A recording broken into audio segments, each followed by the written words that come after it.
अदालत ने इमरान खान के दस्तखत लेकर खान साहब को वापस भेजने का हुक्म दे दिया कि आज के दिन यह हाजिरी मुमकिन नहीं हो सकती। अदालत ने कहा कि आज समाअत वाकई मुमकिन नहीं लग रही।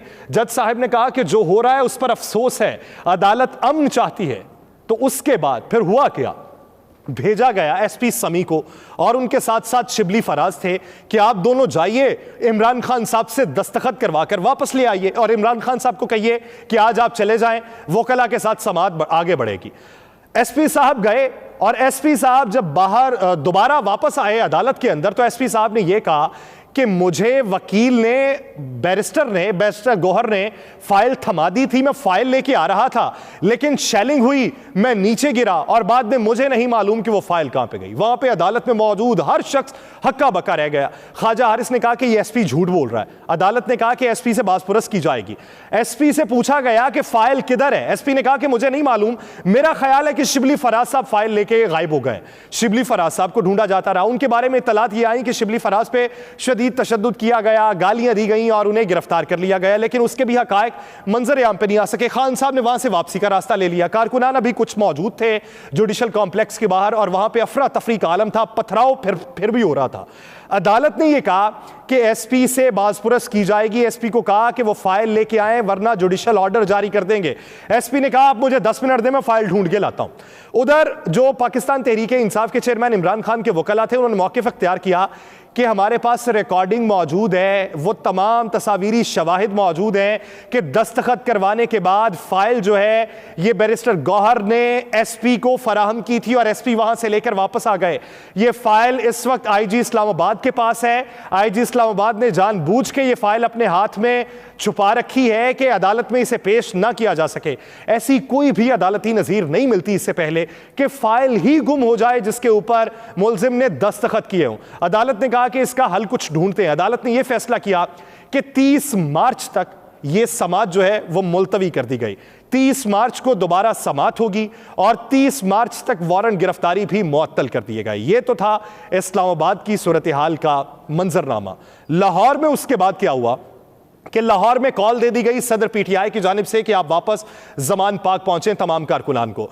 उधर से धर्मपुरा की तरफ से फवाद चौधरी और दीगर रहनुमा जो थे वो जमान पाक आना चाहते थे, आगे पुलिस आ गई।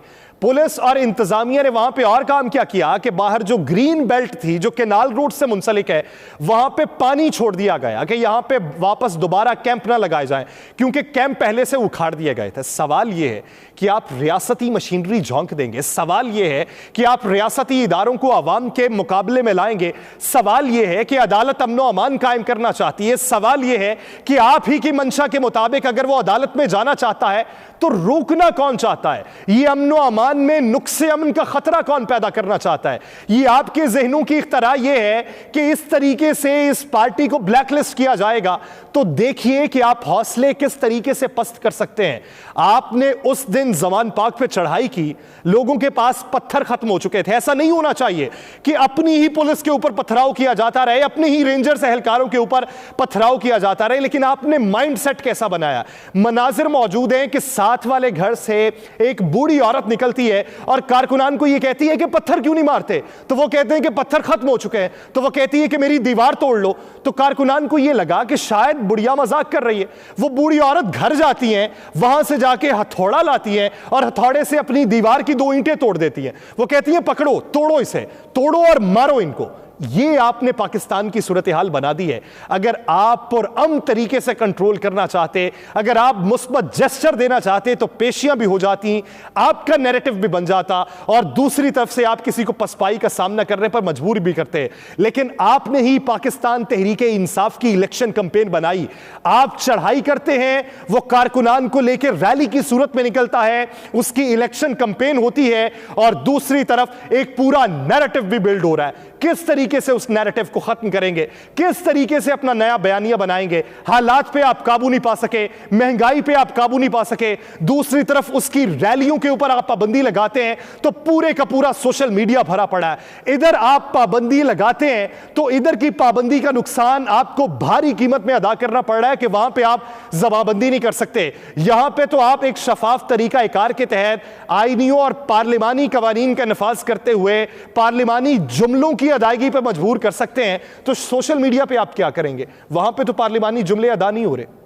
दोनों तरफ से तसादुम का ऐसा माहौल बना है कि इसमें पाकिस्तान तहरीक इंसाफ 2/3 अक्सरियत तो क्या, उससे ज्यादा जीतने के मुतरादिफ इस वक्त हुई पड़ी है। आपके सारे प्लान फेल हो चुके हैं, और अभी भी अगर किसी जहन में ये ऐसा शरपसंदाना इकदाम मौजूद है कि इसी तरीके का माहौल बनाया जाएगा, तो याद रखिए कि आप रियासत को दांव पे लगा रहे हैं, आप ही रियासती रेट को चैलेंज कर रहे हैं, और आप एक मंजरनामा ऐसा वजह करना चाहते हैं कि जिसमें हालात किसी के भी कंट्रोल में ना हो। खुदा के लिए उन हालात से बचने की तगोदो कीजिए।